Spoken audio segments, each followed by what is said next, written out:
Hello everyone ਅੱਜ ਅਸੀਂ second part ਲੈ ਕੇ ਆਏ ਹਾਂ linear equation ATT paper second math ਦੇ ਲਈ। ਕੱਲ੍ਹ ਅਸੀਂ ਮੈਥਡ ਕੀਤਾ ਸੀ ਗ੍ਰਾਫਿਕਲ ਮੈਥਡ, ਬਟ ਪੇਪਰ ਦੇ ਵਿੱਚ ਮਲਟੀਪਲ ਚੋਇਸ ਕੁਐਸਚਨ ਨੂੰ ਸੋਲਵ ਕਰਨ ਲਈ ਗ੍ਰਾਫ ਬਣਾਉਣਾ ਬਹੁਤ ਲੰਮਾ ਮੈਥਡ ਚੱਲ ਜਾਏਗਾ। ਇੱਕ ਕੁਐਸਚਨ 'ਤੇ ਹੀ 4-5 ਮਿੰਟ ਲੱਗ ਜਾਣਗੇ। ਉਹਦੇ ਲਈ ਅੱਜ ਅਸੀਂ ਸ਼ਾਰਟਕਟ ਮੈਥਡ ਲੈ ਕੇ ਆਏ ਹਾਂ। ਪਹਿਲਾਂ ਮੈਂ ਕੱਲ੍ਹ ਵਾਲਾ ਸੈਕਿੰਡ ਦੁਬਾਰਾ ਥੋੜ੍ਹਾ ਜਿਹਾ ਰਿਵਾਈਜ਼ ਕਰਵਾਉਣ ਲੱਗੀ ਹਾਂ। ਕੱਲ੍ਹ ਆਪਾਂ ਕੀਤਾ ਸੀ ਵੀ ਦੋ ਰੇਖਾਵਾਂ ਦਾ ਜਾਂ ਤਾਂ ਕੀ ਬਣ ਸਕਦਾ ਕਾਟਵੀਆਂ ਰੇਖਾਵਾਂ, ਜਾਂ ਦੋਨੋਂ ਰੇਖਾਵਾਂ ਇੱਕ ਰੇਖੀ ਹੋ ਸਕਦੀਆਂ ਨੇ, ਅਤੇ ਜਾਂ ਦੋਨੋਂ ਰੇਖਾਵਾਂ ਕੀ ਹੋ ਸਕਦੀਆਂ ਨੇ ਸਮਾਂਤਰ ਹੋ ਸਕਦੀਆਂ ਨੇ। ਫਸਟ ਜਿਹੜੀ ਸੀਗੀ ਕਾਟਵੀਂ ਰੇਖਾ, ਉਹਦੇ ਵਿੱਚ ਆਪਾਂ ਕਿਹਾ ਸੀ ਵੀ ਇੱਕ ਸਲਿਊਸ਼ਨ ਹੋਊਗਾ ਜਿਸ ਪੁਆਇੰਟ 'ਤੇ ਕੱਟਦੀਆਂ ਨੇ ਸਿਰਫ ਇੱਕ ਹੀ ਹੱਲ ਹੋਊਗਾ। ਅਤੇ ਰੇਖੀ ਜਿਹੜੀਆਂ ਰੇਖਾਵਾਂ ਮਤਲਬ ਇੱਕ ਦੇ ਉੱਪਰ ਹੀ ਨੇ ਉਹਦੇ ਕਿੰਨੇ ਹੱਲ ਹੋਣਗੇ? ਅਨੰਤ ਹੱਲ ਹੋਣਗੇ। ਅਤੇ ਜਿਹੜੀਆਂ ਸਮਾਂਤਰ ਹੋਣਗੀਆਂ ਉਹ ਇੱਕ ਦੂਜੇ ਨੂੰ ਕਦੇ ਵੀ ਮੀਟ ਨਹੀਂ ਕਰਦੀਆਂ ਅਤੇ ਉਹਨਾਂ ਦਾ ਕੋਈ ਹੱਲ ਨਹੀਂ ਹੁੰਦਾ। ਉਸ ਤੋਂ ਬਾਅਦ ਹੁਣ ਆਪਾਂ ਗੱਲ ਕਰਦੇ ਪਏ ਹਾਂ ਵੀ ਇਹਨਾਂ ਰੇਖਾਵਾਂ ਨੂੰ ਬੋਲਦੇ ਕੀ ਆ। ਇੱਕ ਹੁੰਦੀਆਂ ਨੇ ਸੰਗਤ ਰੇਖਾਵਾਂ ਅਤੇ ਇੱਕ ਹੁੰਦੀਆਂ ਨੇ ਅਸੰਗਤ ਰੇਖਾਵਾਂ। ਸੰਗਤ ਰੇਖਾਵਾਂ ਹੁੰਦੀਆਂ ਨੇ ਜਿਨ੍ਹਾਂ ਰੇਖਾਵਾਂ ਦਾ ਸਿਰਫ ਇੱਕ ਹੱਲ ਹੋਵੇ। ਜਿਵੇਂ ਆਪਣੇ ਕੋਲ ਸੀਗਾ ਕਾਟਵੀਂ ਰੇਖਾਵਾਂ ਅਤੇ ਉਹਨਾਂ ਦੇ ਕਿੰਨੇ ਹੱਲ ਸੀ? ਇੱਕ ਹੱਲ ਸੀ, ਤਾਂ ਉਹਨਾਂ ਨੂੰ ਆਪਾਂ ਕੀ ਬੋਲਾਂਗੇ? ਸੰਗਤ ਰੇਖਾਵਾਂ। ਅਸੰਗਤ ਰੇਖਾਵਾਂ ਹੁੰਦੀਆਂ ਨੇ ਜਿਨ੍ਹਾਂ ਦਾ ਕੋਈ ਵੀ ਹੱਲ ਨਹੀਂ ਹੁੰਦਾ ਅਤੇ ਜਿਨ੍ਹਾਂ ਦੇ ਅਨੰਤ ਹੱਲ ਹੁੰਦੇ ਨੇ, ਇਹਨਾਂ ਨੂੰ ਆਪਾਂ ਬੋਲਦੇ ਹਾਂ ਸੰਪਾਤੀ ਰੇਖਾਵਾਂ। ਮੈਂ ਡਿਸਕਸ ਕਰਦੀ ਹਾਂ ਹੁਣ ਸ਼ਾਰਟਕਟ ਮੈਥਡ ਕੀ ਹੈ। ਸ਼ਾਰਟਕਟ ਮੈਥਡ ਦੇ ਲਈ ਫਸਟ ਆਫ ਆਲ ਮੈਂ ਸਪੋਜ਼ ਕਰ ਲਓ ਆਪਣੇ ਕੋਲ ਦੋ ਇਕੁਏਸ਼ਨਸ ਦਿੱਤੀਆਂ ਨੇ।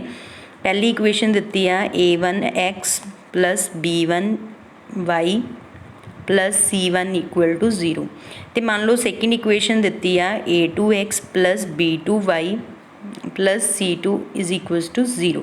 ਹੁਣ ਆਪਾਂ ਗ੍ਰਾਫ ਨਹੀਂ ਬਣਾਉਣਾ, ਆਪਾਂ ਕੀ ਕਰਨਾ, ਜੋ ਵੀ x ਦੇ ਕੋਫੀਸ਼ੀਐਂਟਸ ਦਿੱਤੇ ਆ ਅਤੇ y ਦੇ ਕੋਫੀਸ਼ੀਐਂਟਸ ਦਿੱਤੇ ਆ ਇਹਨਾਂ ਨੂੰ ਡਿਵਾਈਡ ਕਰ ਲੈਣਾ, ਯਾਨੀ ਕਿ a/a2 ਐਂਡ b1/b2। ਜੇ ਦੋਨੋਂ ਰੇਸ਼ੋ ਬਰਾਬਰ ਨਹੀਂ ਆਉਂਦੇ, ਜਿਵੇਂ ਮੰਨ ਲਓ a1/a2 ਆ ਗਿਆ 1/2 ਅਤੇ b1/b2 ਆ ਗਿਆ 1/3, ਨੋਟ ਇਕੁਅਲ ਆ ਗਏ, ਤਾਂ ਆਪਾਂ ਕਹਾਂਗੇ ਕਿਹੜੀਆਂ ਰੇਖਾਵਾਂ ਨੇ? ਕਾਟਵੀਆਂ ਰੇਖਾਵਾਂ, ਯਾਨੀ ਕਿ ਇੰਟਰਸੈਕਟਿੰਗ ਲਾਈਨਸ। ਇਹ ਕਿਹੜੀਆਂ ਲਾਈਨਸ ਆਉਣਗੀਆਂ? Intersecting lines. ਅਤੇ ਆਪਾਂ ਬਾਇਗ੍ਰਾਫ ਕਿਹਾ ਸੀ ਇਹਨਾਂ ਦੇ ਕਿੰਨੇ ਸੋਲਿਊਸ਼ਨ ਹੋਣਗੇ? 1 ਸੋਲਿਊਸ਼ਨ ਆਉਣਗੇ, ਯਾਨੀ ਕਿ ਇੱਕ ਹੱਲ ਆਏਗਾ ਇਹਨਾਂ ਦਾ। ਅਤੇ ਇਹਨਾਂ ਨੂੰ ਕਿਹੜੀਆਂ ਰੇਖਾਵਾਂ ਬੋਲਾਂਗੇ? ਇਹ ਕਿਹੜੀਆਂ ਰੇਖਾਵਾਂ ਨੇ? ਸੰਗਤ ਰੇਖਾਵਾਂ, ਜਾਂ ਇਹਨਾਂ ਨੂੰ ਬੋਲਦੇ ਆ ਕੰਸਿਸਟੈਂਟ ਸਿਸਟਮ। ਕੰਸਿਸਟੈਂਟ ਸਿਸਟਮ, ਜਾਂ ਇਹਨਾਂ ਨੂੰ ਕੀ ਬੋਲਾਂਗੇ? ਸੰਗਤ ਰੇਖਾਵਾਂ। ਸੰਗਤ ਰੇਖਾਵਾਂ। ਇਹ ਸੀਗਾ ਫਸਟ ਪਾਰਟ ਵਿਦਆਊਟ ਗ੍ਰਾਫ, ਕਾਟਵੀਆਂ ਰੇਖਾਵਾਂ, ਇੱਕ ਹੱਲ ਆਊਗਾ ਅਤੇ ਇਹਨਾਂ ਨੂੰ ਕੀ ਬੋਲਾਂਗੇ? ਸੰਗਤ ਰੇਖਾਵਾਂ। ਕਿਹੜਾ ਰੇਸ਼ੋ ਫਾਈਂਡ ਕਰਨਾ? x ਦੇ ਕੋਫੀਸ਼ੀਐਂਟਸ ਦਾ ਰੇਸ਼ੋ ਐਂਡ y ਦੇ ਕੋਫੀਸ਼ੀਐਂਟਸ ਦਾ ਰੇਸ਼ੋ। ਨੈਕਸਟ ਹੈਗਾ ਆ second parallel lines. Parallel lines ਦੇ ਵਿੱਚ ਕੀ ਹੁੰਦਾ ਆ? ਨੋ ਸੋਲਿਊਸ਼ਨ। ਇਹਦੇ ਲਈ ਰੇਸ਼ੋ ਆ ਜਿਹੜਾ a1/a2, b1/b2 ਅਤੇ c1/c2 ਤਿੰਨੋਂ ਫਾਈਂਡ ਕਰ ਲੈਣੇ ਆ। ਪਹਿਲੇ ਦੋ ਤਾਂ ਬਰਾਬਰ ਆਉਣ, ਬਟ ਥਰਡ ਇਹਨਾਂ ਦੇ ਬਰਾਬਰ ਨਾ ਆਵੇ ਤਾਂ ਆਪਾਂ ਕਹਾਂਗੇ ਕਿਹੜੀਆਂ ਰੇਖਾਵਾਂ ਨੇ? ਪੈਰਲਲ ਲਾਈਨਸ ਨੇ। ਅਤੇ ਆਪਣੇ ਕੋਲ ਕੋਈ ਹੱਲ ਨਹੀਂ ਹੁੰਦਾ, ਨੋ ਸਲਿਊਸ਼ਨ। ਨੋ ਸਲਿਊਸ਼ਨ, ਅਤੇ ਇਹਨਾਂ ਨੂੰ ਕਿਹੜੀਆਂ ਰੇਖਾਵਾਂ ਬੋਲਾਂਗੇ? ਅਸੰਗਤ ਰੇਖਾਵਾਂ। ਅਸੰਗਤ ਰੇਖਾਵਾਂ ਜਾਂ ਇਨਕਨਸਿਸਟੈਂਟ ਸਿਸਟਮ। ਇਨਕਨਸਿਸਟੈਂਟ ਸਿਸਟਮ। ਕਿਹੜੀਆਂ ਲਾਈਨਸ ਨੇ ਇਹ? Parallel lines. ਨੈਕਸਟ ਆਪਣੇ ਕੋਲ ਥਰਡ ਪਾਰਟ ਸੀ ਇੱਕ ਰੇਖੀ। ਇੱਕ ਰੇਖੀ ਦਾ ਮਤਲਬ ਇੱਕ ਰੇਖਾ ਦੇ ਉੱਪਰ ਹੀ ਦੂਸਰੀ ਰੇਖਾ ਆ। ਕੋਇਨਸੀਡੈਂਟ ਲਾਈਨਸ ਨੇ, ਦੋਨੋਂ ਇੱਕ ਦੂਸਰੇ ਦੇ ਉੱਪਰ ਹੀ ਨੇ। ਇਹਦੇ ਲਈ ਵੀ ਆਪਾਂ ਤਿੰਨੋਂ ਰੇਸ਼ੋ ਫਾਈਂਡ ਕਰਾਂਗੇ, b1/b2, c1/c2। ਧਿਆਨ ਰੱਖਣਾ a1 ਕੀ ਸੀ? Coefficient of x in first equation, b1 ਕੀ ਸੀ? Coefficient of y in first equation, and c1 is a constant term in first equation. ਅਤੇ a2 ਕੀ ਸੀ? ਸੈਕਿੰਡ ਇਕੁਏਸ਼ਨ ਦਾ x ਕੋਫੀਸ਼ੀਐਂਟ, b2 ਕੀ ਸੀ? ਸੈਕਿੰਡ ਇਕੁਏਸ਼ਨ ਦਾ y ਕੋਫੀਸ਼ੀਐਂਟ, ਐਂਡ c2 ਕੀ ਸੀ? ਕੌਂਸਟੈਂਟ ਟਰਮ ਸੀ ਸੈਕਿੰਡ ਇਕੁਏਸ਼ਨ ਦੀ। ਜੇ ਤਿੰਨੋਂ ਰੇਸ਼ੋ ਬਰਾਬਰ ਆ ਗਏ ਤਾਂ ਆਪਾਂ ਕਹਾਂਗੇ ਕਿਹੜੀਆਂ ਲਾਈਨਸ ਆ ਗਈਆਂ? ਕੋਇਨਸੀਡੈਂਟ ਲਾਈਨਸ, ਜਿਨ੍ਹਾਂ ਨੂੰ ਆਪਾਂ ਪੰਜਾਬੀ 'ਚ ਕਿਹਾ ਸੀ ਇੱਕ ਰੇਖੀ ਹੋਣ। ਅਤੇ ਦੂਸਰੀਆਂ ਪੈਰਲਲ ਲਾਈਨਸ ਜਿਹੜੀਆਂ ਸੀਗੀਆਂ ਸਮਾਂਤਰ ਹੋਣ। ਅਤੇ ਇਹਨਾਂ ਰੇਖਾਵਾਂ ਨੂੰ ਕੀ ਬੋਲਾਂਗੇ? ਹੁਣ ਆਪਣੇ ਕੋਲ ਇਹਦੇ ਵਿੱਚ ਕਿੰਨੇ ਸੋਲਿਊਸ਼ਨ ਆਏ ਨੇ? ਬਹੁਤ ਜ਼ਿਆਦਾ ਸੋਲਿਊਸ਼ਨਸ ਆਏ ਨੇ, infinite solutions. Infinite solutions. Infinite solution ਦਾ ਮਤਲਬ ਅਨੰਤ ਸੋਲਿਊਸ਼ਨ ਆਏ ਨੇ, ਅਨੰਤ ਹੱਲ ਆਏ ਨੇ। तो इस रेखा नूं आपां की कहांगे, हुण हल निकलिया तो अपने कोल किहड़ा सिस्टम आ, कंसिस्टेंट सिस्टम आ, यानी कि संगत रेखावां ने अपने को हल आए ने। इनफाइनाइट सोल्यूशन आ, अनंत हल ने, कोइंसीडेंट लाइनस आ, हल मिलिया आ। ते दूसरा जिहड़े विच हल नहीं मिलदा, अपने कोल जिहड़ियां समांतर कोण सी उन्हां विच कोई हल नहीं मिलदा, ते इन्हां नूं किहड़ियां रेखावां कहंदे हन, असंगत रेखावां। ते जिहड़ियां अपने कोले जिहड़ियां एक दूसरे दे उपर मिलदियां ने उन्हां नूं बोलदे आ समासी रेखावां।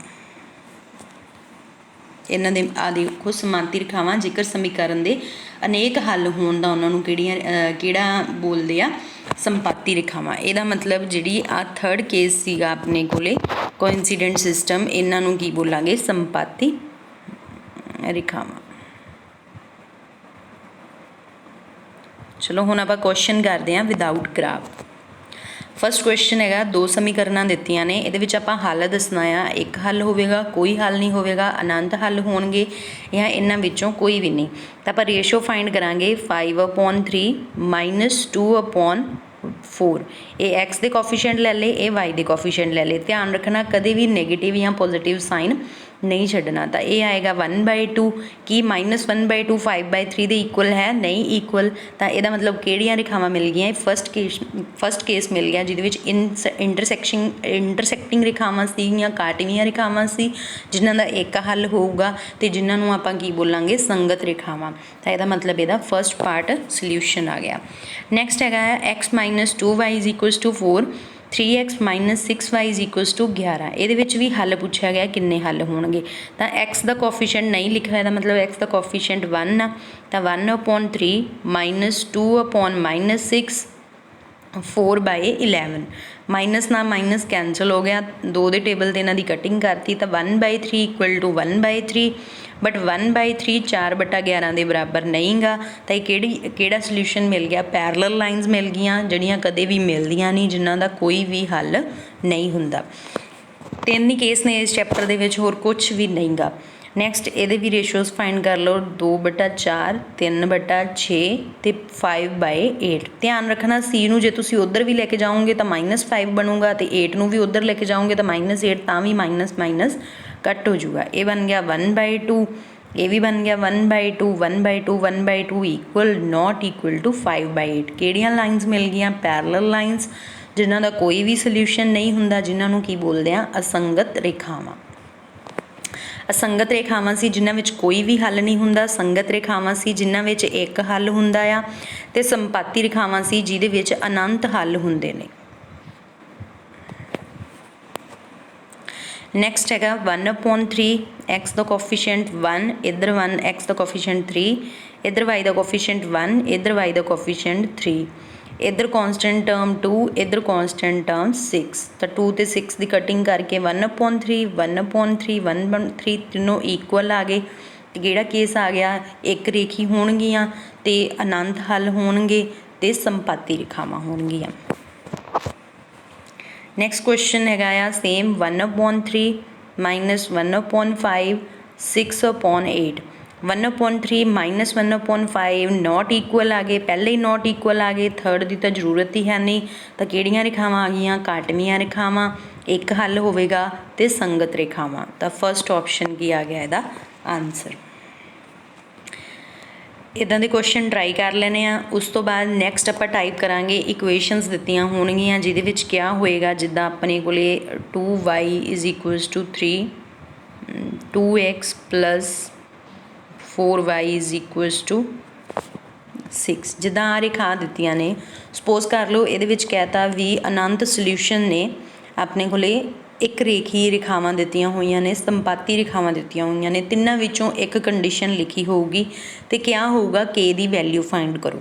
जिवें उन्होंने कहता कि संपाती रेखावां दित्तियां ने, संपाती रेखावां दित्तियां ने, तां आपां नूं पता रेशो तिन्ने की हुंदे ने बराबर, तां 1/2, 1/2, तो k/2 काहदे बराबर आ गया, 1/2 के बराबर आ गया। क्रॉस मल्टीप्लाई करांगे तो 2k = 2, तो k की वैल्यू कितनी आ गई, 2/2 1।